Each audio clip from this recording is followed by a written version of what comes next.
Lecteur, lectrice, bonjour, gracieuse Robert à ton service pour te faire un petit retour de lecture sur Zen Altitude de Sonia Dagotor. Alors, qui suis-je? Je suis une autrice, une lectrice, grande autrice, et une animatrice. Pour la suite de ma présentation, je te laisserai regarder à la fin. Donc, je voulais parler de Zen Altitude. Alors c'est un, comment dire, c'est un livre qui a reçu le prix des lecteurs les plumes francophones de 2019. Et oui, sincèrement, il le mérite.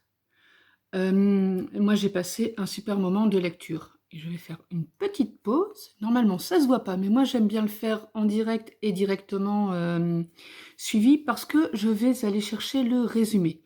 J'essaie de donner une petite structure à mes retours de lecture maintenant. Et là, je m'aperçois que je n'ai pas mis le résumé, donc je vais le chercher. Alors, pour la petite histoire, j'utilise un cahier où j'ai pris mes notes pour mon retour. Je suis en train d'essayer d'utiliser un PC tablette qui doit mettre à jour dans l'ordre Kindle, l'antivirus et qui est en train de ramer sur Google pour que je retrouve le résumé. Donc, je ne sais pas comment je n'ai pas encore explosé le PC sur un mur, c'est parce que peut-être j'en ai besoin.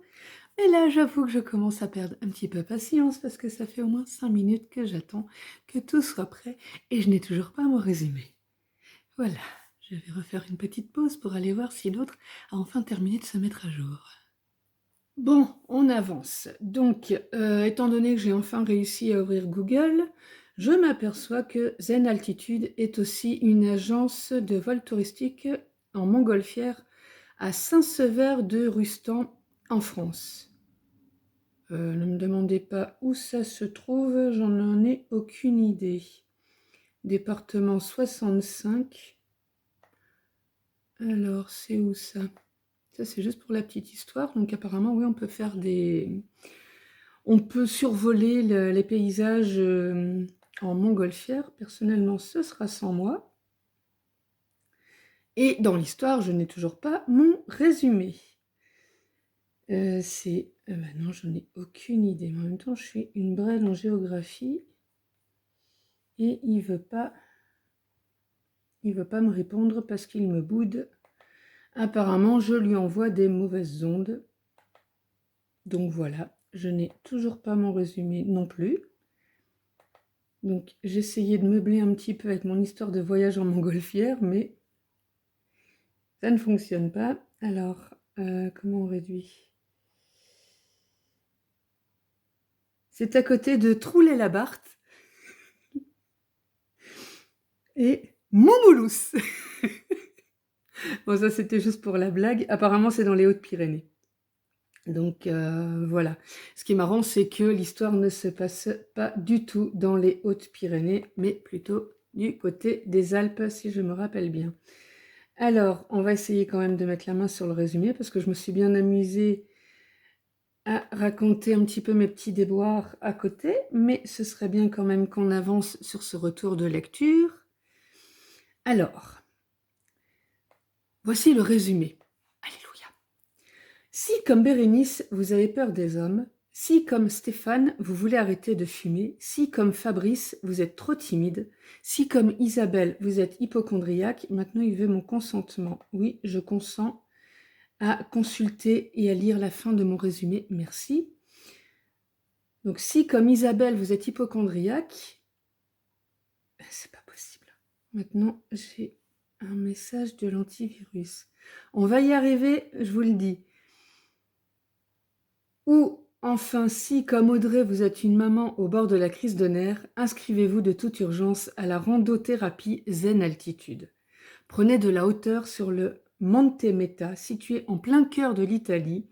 Ah, c'est un petit peu plus bas que les Alpes. Quand je disais que j'étais une quiche en géographie, c'est pas faux. Donc, en plein cœur de l'Italie, en compagnie de Francesco, le guide francophone hyper sexy. Voir plus. Hyper sexy, point. Au programme, des objectifs à atteindre, des discussions animées, des foulées rythmées, des paysages magnifiques, des rencontres inattendues et plein d'autres surprises. un conseil, soyez zen.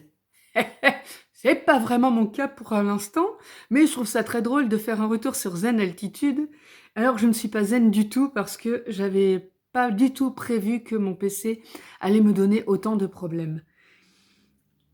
Avertissement, l'autrice ne saurait être tenue responsable des fringales provoquées pendant la lecture. Bonne dégustation, bonne lecture. Alors, le résumé étant fait, on est quand même à 5 minutes de vidéo, et moi j'aimerais bien faire ça en 15 minutes. Alors je ne vais pas non plus réduire pour tenir dans mes 15 minutes, parce que pour ceux qui ont l'habitude de voir mes retours de lecture ou d'autres vidéos, souvent je me donne un temps et finalement je le dépasse. Plus ou moins longtemps, ça dépend. Au niveau de la partie narrative, comme on a vu, nous avons plusieurs personnes, et donc on va suivre l'histoire de plusieurs personnes en même temps, chacun avec ses petits problèmes quand il arrive dans la rando Zen Altitude qui dure 3 jours, et on va voir comment ils vont ressortir de cette histoire. Au niveau du sujet, ce sont des tranches de vie, donc des tranches de vie de personnes qui se disent « là j'en peux plus, il est temps que je parte quelques jours tout seul pour faire cette randonnée, pour me retrouver avec moi-même et pour faire un bilan ». Et donc, ces différentes personnes, ces différentes tranches de vie vont se retrouver en même temps à un même endroit sur le Monte Meta. Au niveau des personnages, on en a plusieurs, comme on a dit. Donc, nous avons Bérénice, Stéphane, Fabrice, Isabelle, Audrey et Francesco, parce qu'il y a aussi la tranche de vie de Francesco. Alors, à propos de ce que moi j'ai pensé, eh bien, donc, on a Bérénice qui a peur des hommes, donc c'est une trentenaire qui est entourée de ses copines et tout, mais qui a très très peur de ce que les autres vont pouvoir penser d'elle, qui a très très peur de mal assurer, etc. Elle va rencontrer dans cette randonnée Stéphane, un gros fumeur qui a été quitté par sa femme et qui, lui, plutôt que de tomber dans l'alcool ou dans d'autres addictions, s'est enfermé dans la cigarette. Et du coup, voilà, il compense énormément avec cette cigarette. Nous avons Isabelle qui est pharmacienne et hypocondriaque. Donc, ce qui est bien, c'est qu'elle a tout à disposition. Et donc, quand elle part dans cette randonnée, bien sûr, dans son sac, il y a, je pense ne pas trop abuser en disant qu'il y a plus de médicaments que d'autres affaires pour la randonnée. Ce qui peut être utile si on a un problème inattendu, c'est sûr, mais bon, normalement, c'est pas forcément le but non plus. C'est le genre à aller prendre des médicaments contre comment ça s'appelle, une maladie en Afrique. Voilà, j'ai perdu le nom de la maladie. Mais pas contre le virus Ebola, par exemple, on va dire, un exemple parce que j'arrive pas à retrouver l'autre nom. Et alors qu'elle part en Italie, donc normalement, 0,0001% de chance qu'elle l'attrape là-bas. Soit. Et il y a Fabrice, qui est un grand solitaire qui est mal dans sa peau, à qui on offre cette randonnée pour justement l'aider à franchir une autre étape. Et nous avons Audrey, qui est donc une maman séparée, avec 2 jeunes enfants, qui est épuisée par sa séparation, parce qu'elle ne le vit pas très très bien, ce qui peut se comprendre. Et en plus, elle doit gérer ses 2 enfants et sa vie familiale, donc ce qui n'est pas forcément très simple, parce que si elle avait le choix, elle serait au fond de son lit en train de pleurer. Et donc, chacun vient dans cette excursion de 3 jours pour une raison différente, avec des problèmes complètement différents, mais tous avec ce but de devenir plus zen avec l'aide de Francesco. Et donc, comment? Eh bien, par une randonnée en montagne. Donc, c'est-à-dire qu'ils sont coupés de tout. Ils n'ont pas de téléphone, ils n'ont rien, parce que le but, c'est d'aller jusqu'au bout de cette randonnée, déjà, dans les meilleures conditions possibles, de dormir dans une tente, etc.